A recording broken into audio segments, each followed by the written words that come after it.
Today we're talking about the Garmin Epix Pro Generation 2. I've had this watch now for 6 months and I've worn it every single day and every single night since then. I would consider myself a pretty heavy user of this thing. I track runs every single day on this. I track walks almost every single day also, and track also any kind of workouts that I do. This thing has an incredible reputation, and I'm sure if you've done any research on the internet about the Garmin Epix Pro Gen 2, then the reviews have been overwhelmingly positive.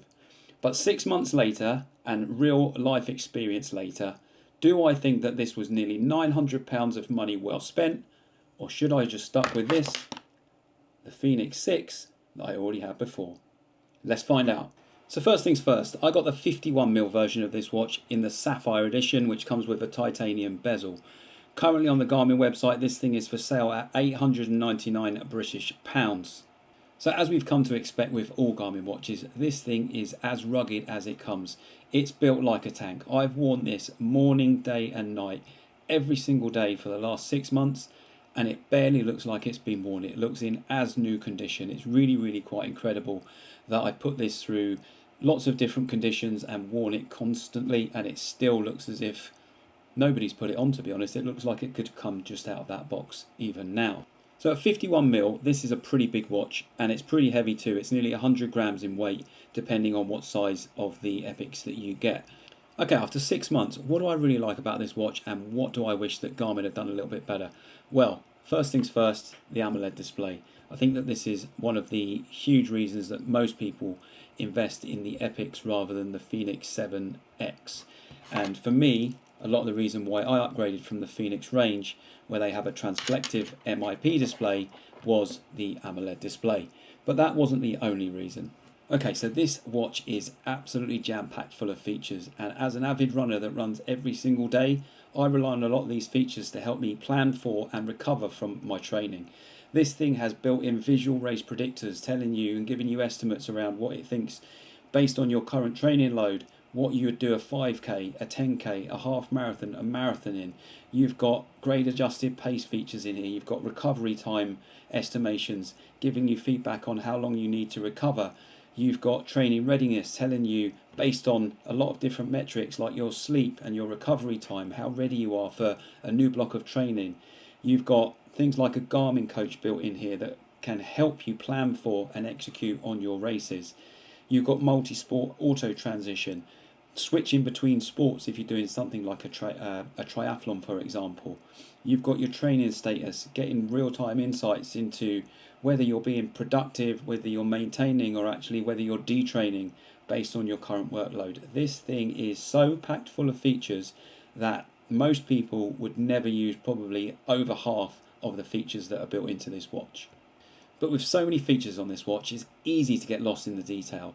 So what I'm going to do is tell you my top 5 features on this watch, give you a couple of things that I wish that Garmin had done slightly differently, and then I'll tell you whether I think it was worthwhile spending nearly £1,000 on this watch here in the UK.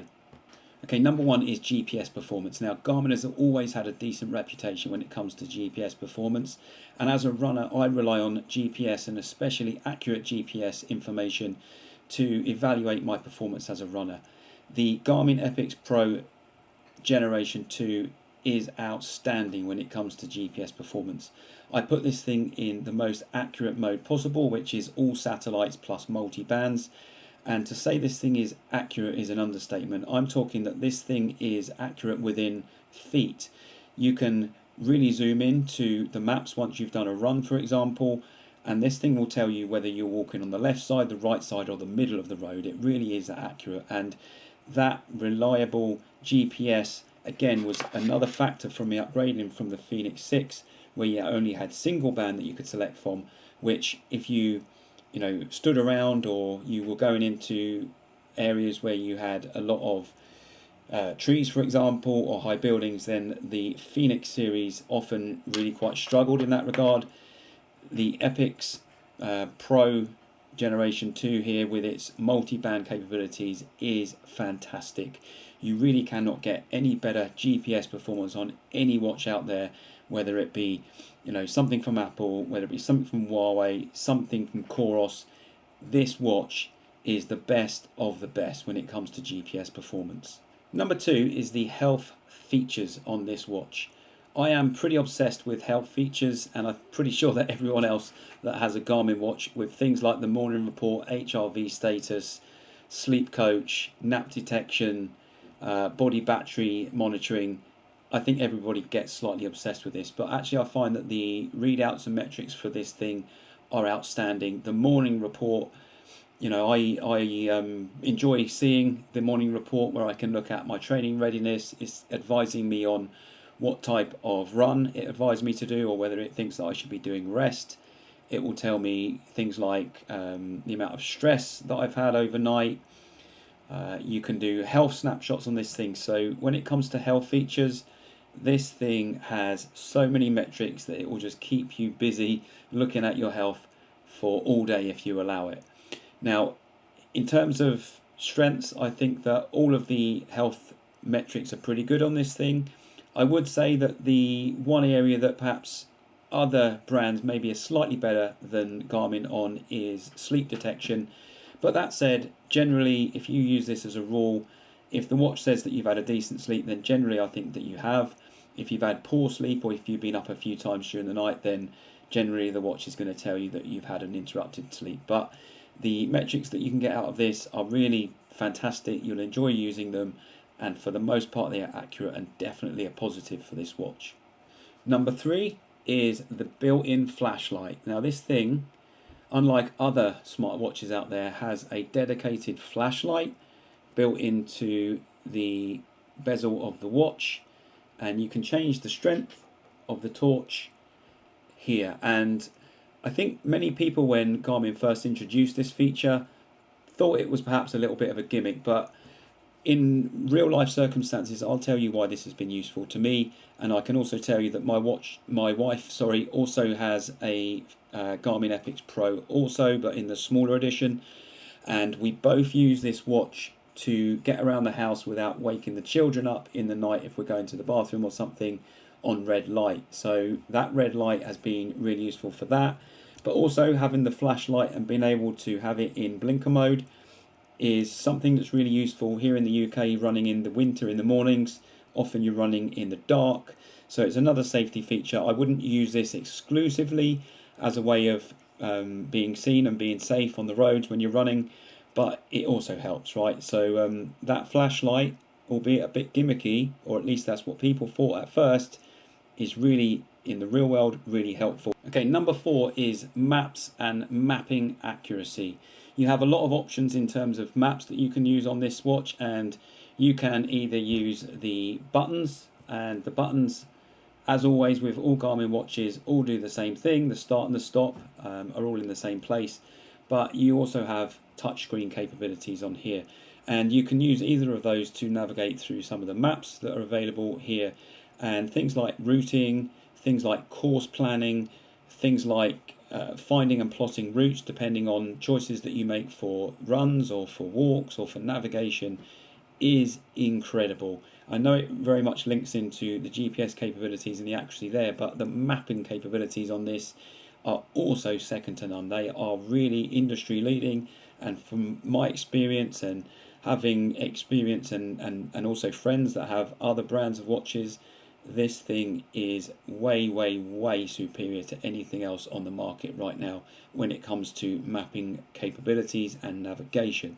Okay, number 5 for me as a runner is the music storage capabilities on this watch. Now I know that the Epix Pro is not alone in the Garmin series, and also that the iWatch can do a lot of this as well, but for me as a runner that used to carry my iPhone around and have it strapped on my arm to get music essentially on my runs, being able to put a decent amount of music on this watch and then also still use my earpods to listen to that music, I've got to say that the Bluetooth connection to this thing is for the most part excellent. I've had a few dropouts, but generally what's happened is I just pause one of the earpods, press it again to press play, and it all corrects itself.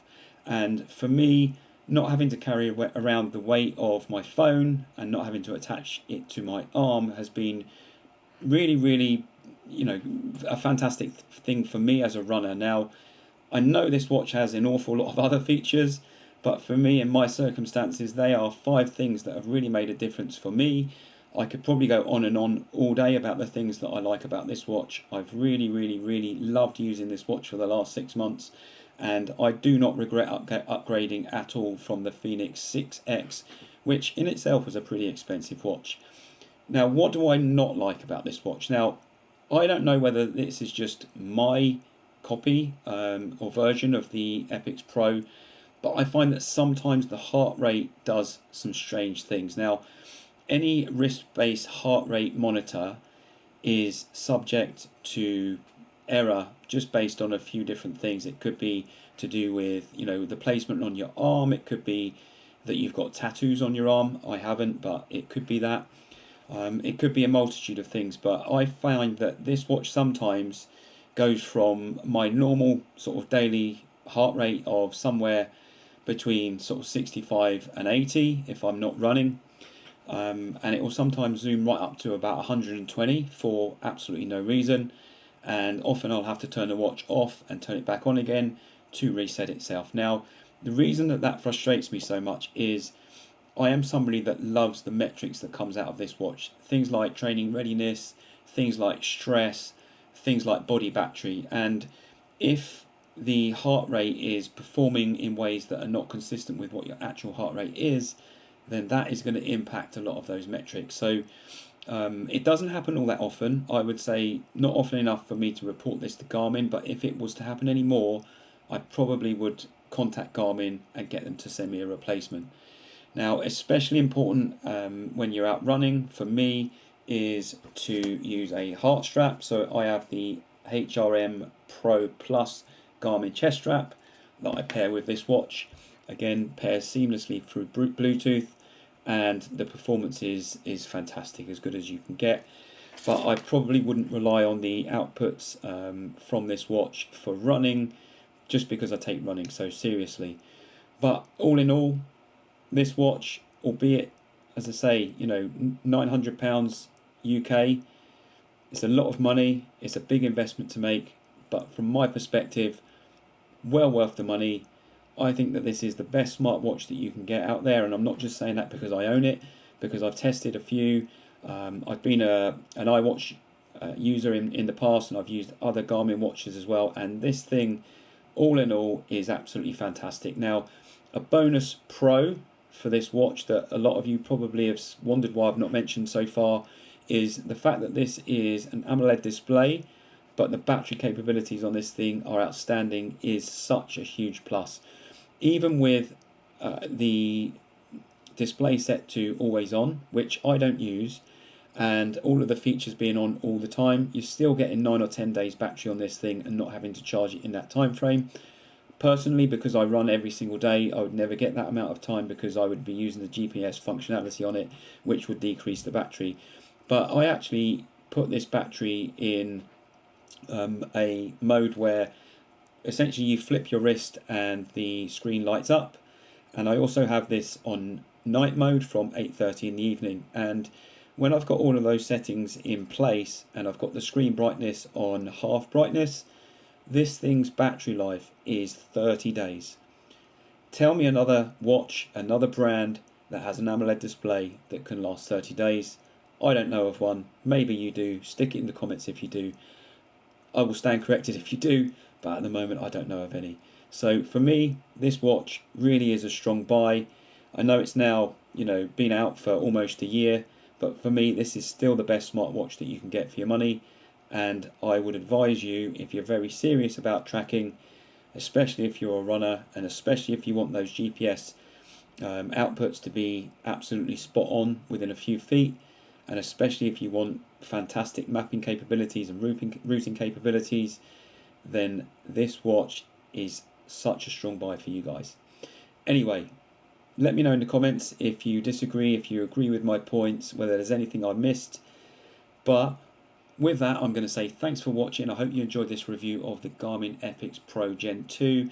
If you've got any questions, just drop them in the comments below.